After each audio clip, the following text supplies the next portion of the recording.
Hello friends, welcome to my channel. আজকে আমি রান্না করব একদম নিরামিষ লাউ শাক। এই নিরামিষ লাউ শাকটা আমি সিম বেগুন দিয়ে রান্না করব। এইভাবে নিরামিষ লাউ শাক রান্না করে গরম গরম ভাতের সঙ্গে খেয়ে দেখবেন ভালো লাগে। রান্না করা খুবই সহজ এবং একদম কম সময়ে কম উপকরণে হয়ে যায়। তাহলে চলুন দেখে নিই নিরামিষ লাউ শাক রান্না করতে আমার কি কি উপকরণ লাগবে। নিরামিষ লাউ শাক রান্না করার জন্য এইখানে আমি লাউ শাকের পাতাগুলি ভালোভাবে ধুয়ে তারপর কেটে নিয়েছি। তো পাতাগুলিকে ভালোভাবে ধুয়ে তারপর কেটে নিতে হবে। আর এইখানে আমি লাউ শাকের নরম কচি ডগাগুলি কেটে নিয়েছি। এইভাবে লাউ শাক রান্না করলে নরম কচি ডগাগুলি ব্যবহার করতে হবে। শক্ত ডগা ব্যবহার করলে কিন্তু আবার ভালো লাগবে না। আর এই লাউ শাকটা আমি শিম বেগুন দিয়ে রান্না করব। তার জন্য এইখানে আমি একটা বেগুন এইভাবে টুকরো করে কেটে নিয়েছি। আর এইখানে আমি 7 থেকে 8টা শিম কুচি করে কেটে নিয়েছি।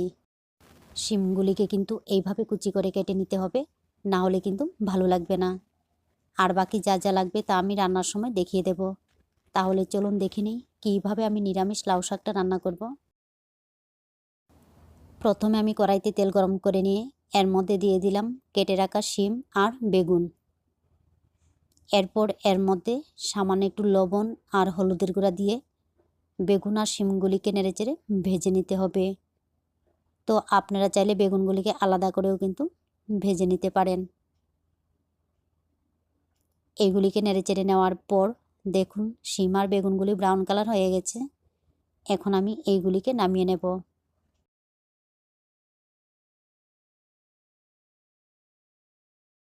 আবারও কড়াইতে দিয়ে দিচ্ছি 1 চামচের মতো তেল।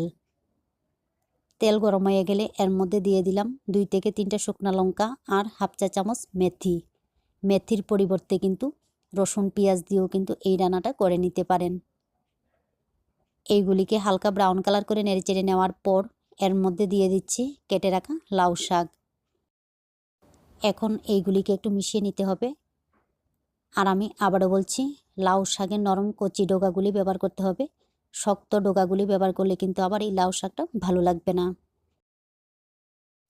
এইগুলিকে হালকা একটু মিশিয়ে নেওয়ার পর এর মধ্যে দিয়ে দিলাম 6 থেকে 7টা কাঁচা লঙ্কা। কাঁচা লঙ্কাগুলিকে আমি মাঝখান দিয়ে কেটে নিয়েছি।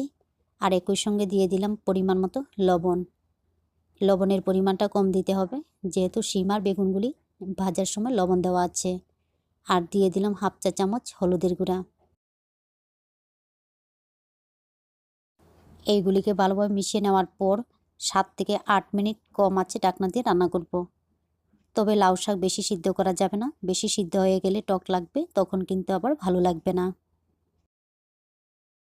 প্রায় 7 থেকে 8 মিনিট পর ফিরে আসলাম। দেখুন লাউ শাক কিন্তু মোটামুটি হয়ে গেছে। তবে লাউ শাক সিদ্ধ হতে সময় লাগে না, একদম কম সময় হয়ে যায়। এবারে এর মধ্যে দিয়ে দেব আগে থেকে ফ্রাই করে রাখা শিম আর বেগুন। আপনারা চাইলে এই সময়ের মধ্যে হাফ চা চামচ চিনিও কিন্তু ব্যবহার করতে পারেন। নিরামিষ লাউ শাকের মধ্যে সামান্য একটু চিনি ব্যবহার করলে ভালো লাগে। এইগুলিকে আবারও ভালোভাবে মিশিয়ে নেওয়ার পর কম আঁচে 7 থেকে 8 মিনিট ঢাকনা দিয়ে রান্না করব। কম আঁচে ঢাকনা দিয়ে রান্না করে নেওয়ার পর শিম আর বেগুনগুলি সিদ্ধ হয়ে গেছে।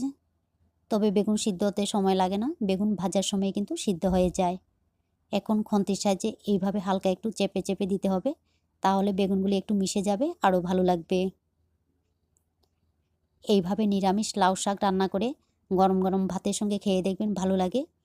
রান্না করা খুবই সহজ এবং একদম কম সময়ে কম উপকরণে হয়ে যায়। তো আমার নিরামিষ লাউ শাক রান্না সম্পূর্ণ রেডি। আমার এই নিরামিষ লাউ শাক রান্না যদি আপনাদের ভালো লেগে থাকে তাহলে অবশ্যই লাইক, শেয়ার এবং সাবস্ক্রাইব করবেন। আপনারা ভালো থাকবেন, সুস্থ থাকবেন আর আমার নিত্য নতুন ভিডিও দেখবেন।